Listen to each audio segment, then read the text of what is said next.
เจอกันอีกแล้วเจอบ่าวเกตคนโกสิโยบันทาโกไปหนาเงินใส่ก็บ่มีอ้าวมือโบพี่น้องสายโบกใส่ลุยใส่ลุยวิธีทองเลยโอ้ยสมบูรณ์เหมือนสายปกติที่มา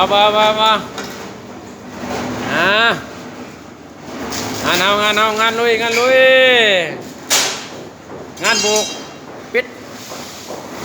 ปิดปลั๊กไฟงานโบกกันนี่พี่น้อง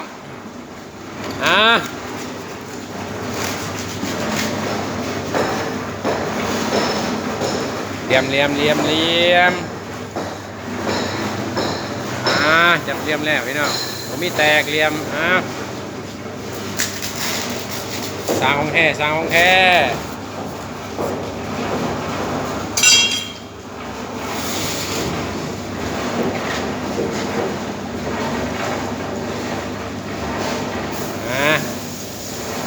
ปูนสอบ1 ทราย 3 รอบพี่น้องโบก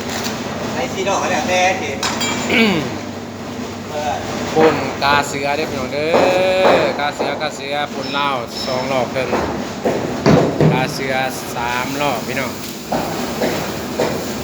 3 รอบทรายเต็มเด้อพี่น้องเด้อทรายเต็มรอบนี่รีเต็มรอบมันโบกได้ประมาณจริงจังในแห้งคักพี่น้องมันจึงบ่แตกฝาเฮาขาก็แตกหัวแตกเหรอ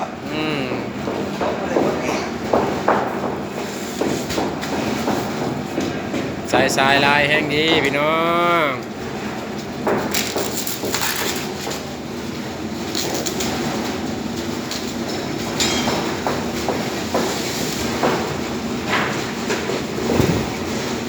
ยก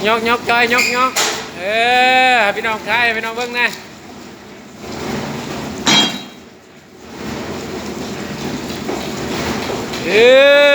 โอ้ยสมบูรณ์แจ๋ว